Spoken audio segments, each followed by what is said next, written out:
भारतीय संविधान test number 5। ठीक है, पहला प्रश्न आपके सामने, लोकतांत्रिक संस्थाओं में विकास के लिए कौन सा कारक आवश्यक है?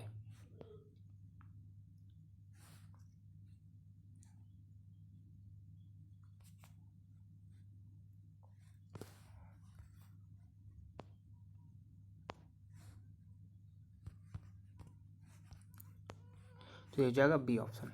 ठीक है, व्यक्तिगत अधिकारों के प्रति सम्मान। कौन से संविधान से राज्य नीति विषयक निर्देशक तत्व अपनाए गए हैं?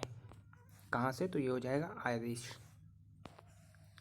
निम्न में से किस देश से भारतीय संविधान ने लिखित संविधान के रूप को प्राप्त किया है? लिखित संविधान जो है कहाँ से इन्होंने प्राप्त किया है, ये पूछा हुआ प्रश्न है। तो यह प्राप्त किया है यूएस से। ठीक है, यूएसए से। भारत में संविधान की उपदेशिका में धर्मनिरपेक्ष शब्द कौन से संविधान संशोधन द्वारा जोड़ा गया था? यहाँ पे संशोधन होगा, संविधान नहीं होगा, संशोधन द्वारा जोड़ा गया। तो यह जो जोड़ा गया धर्मनिरपेक्ष 42वां संशोधन हुआ था। ठीक है, उपदेशिका में 42वां संशोधन हुआ था जिसमें धर्मनिरपेक्ष शब्द जोड़ा गया था। प्रस्तावना की कौन सी विशेषता में कहा गया है कि किसी भी सह नागरिक के साथ गौण व्यवहार नहीं करना चाहिए, यानी जो है अलग व्यवहार नहीं करना चाहिए? तो ये डी ऑप्शन भाईचारा। निम्नलिखित में से किसने संवैधानिक उपचार के अधिकार को भारतीय संविधान की हृदय और आत्मा कहा है? तो संवैधानिक उपचार किस आर्टिकल में है? आर्टिकल 32। ठीक है, अनुच्छेद 32, और ये कहा है डॉक्टर BR अम्बेडकर ने। भारतीय संविधान की उपदेशिका में बंधुता शब्द का तात्पर्य किससे है?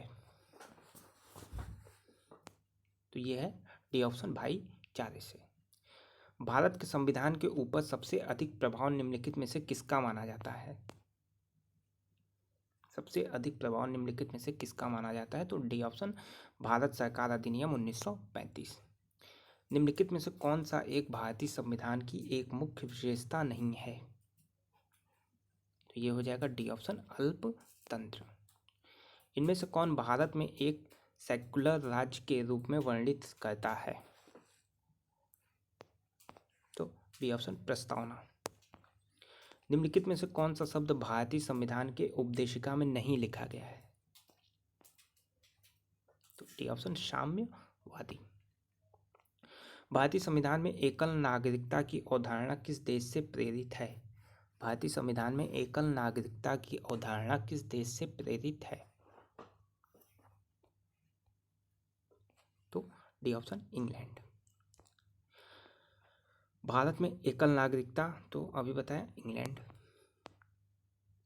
नागरिकता निम्नलिखित में से किस विधियों द्वारा प्राप्त की जा सकती है? जन्म से, अनुवांशिकता द्वारा, पंजीयन द्वारा या अनुरोध द्वारा? तो बी ऑप्शन 1, 2, 3, यानी जन्म से, अनुवांशिकता और पंजीयन द्वारा। ठीक है, अनुरोध द्वारा नहीं होता है। ऊपर के 3 ऑप्शन जो है वो करेक्ट है। भारतीय संविधान की प्रस्तावना में उल्लेखित न्याय को किस रूप में स्वीकार किया गया है? तो ये किया गया है डी ऑप्शन सभी जो है सही हो जाएंगे। नागरिकता प्राप्त करने के लिए शर्तें निर्धारित करने वाला सक्षम निकाय कौन सा है?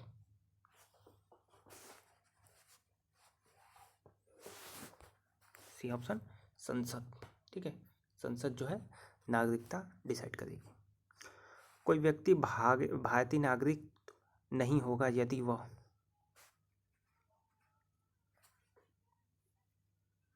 C option. ठीक है, स्वेच्छा से किसी दूसरे देश की नागरिकता को ले लेता, क्योंकि भारत में एकल नागरिकता का प्रावधान है।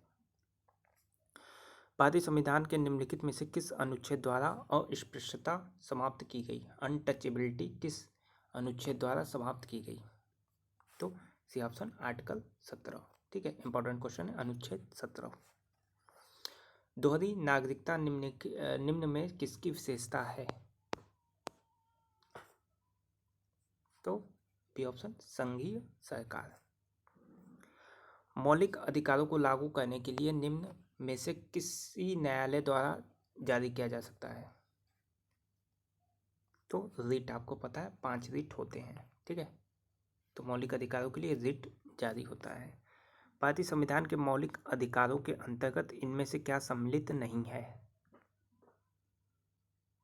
तो डी ऑप्शन। भारतीय संविधान के अनुच्छेद 22 निम्नलिखित में से किससे संबंधित है?